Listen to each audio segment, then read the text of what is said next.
The longest day of the year is here, which means we are at the summer solstice.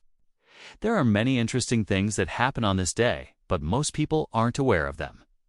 Before we begin, please hit the like button to show your support for what you're about to learn. First, let's start off with something pretty crazy.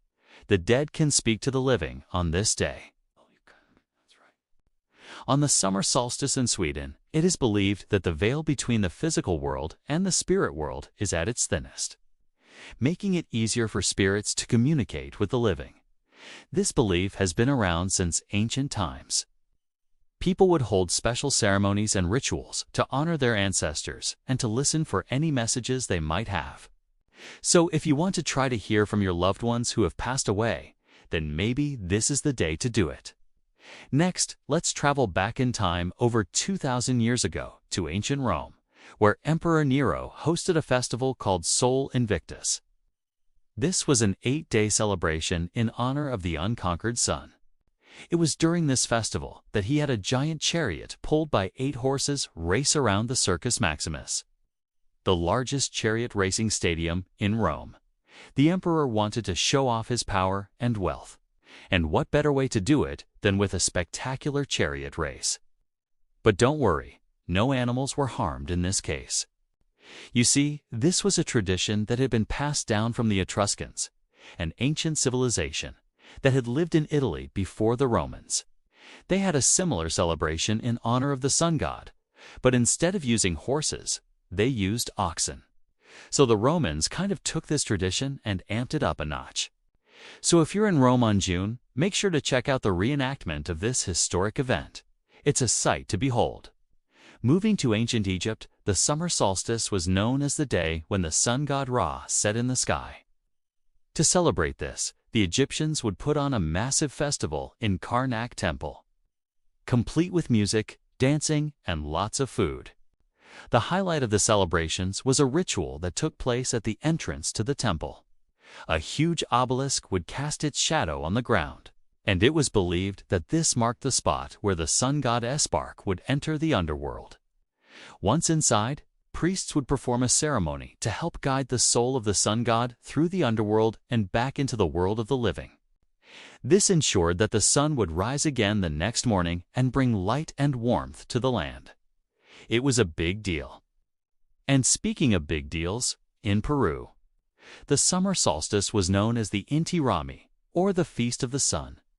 This was a time when the Inca people would give thanks to their sun god, Inti, for the bounty of the harvest and the warmth of the summer sun. The celebrations included a procession of nobles dressed in their finest clothes and jewelry, followed by a huge feast with plenty of food and drink for everyone.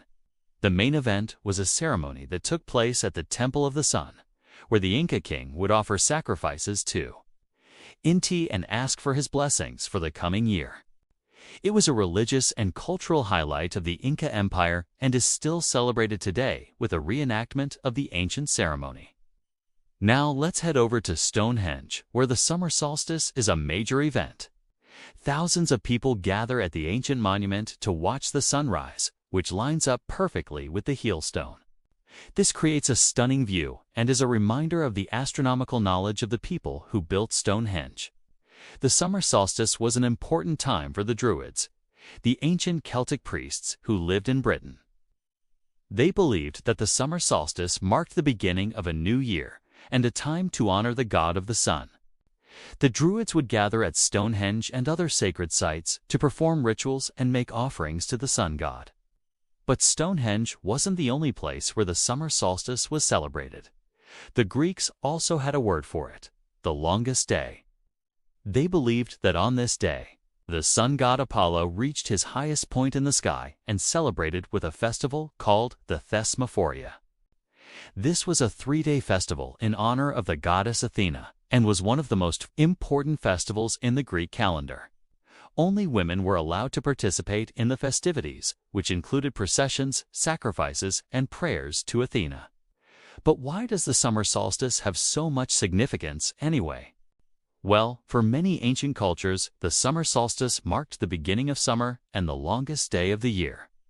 It was a time to celebrate the power of the sun and to give thanks for the warmth and light that it brought to the earth. It was also seen as a time of rebirth and renewal, a chance for people to start fresh and set new goals for themselves.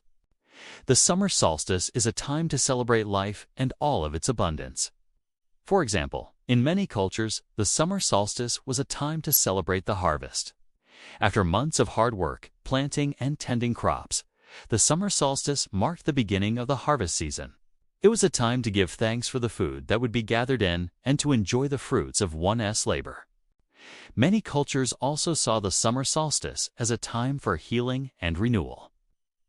It was believed that the sun's power was at its strongest on this day, and many people would take advantage of the sun's energy to heal themselves from illness or injury. Some people would also use this time to renew their commitment to their spiritual practices or to set new goals for themselves. Today, the summer solstice is still celebrated in many parts of the world. In some places, people gather around bonfires to symbolize the sun's journey through the sky. In other places, people dance and sing to honor the sun's power. No matter how it's celebrated, the summer solstice is a time to appreciate the gift of life and the beauty of the natural world.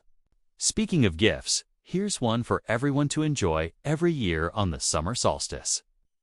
Look towards the south just after sunset, and you'll see Venus shining brightly in the western skies. It's a sight to behold and a reminder of the beauty of the natural world, so don't miss it. And if you want to know what happens on the winter solstice, leave a comment and we will make a video about it if we haven't already.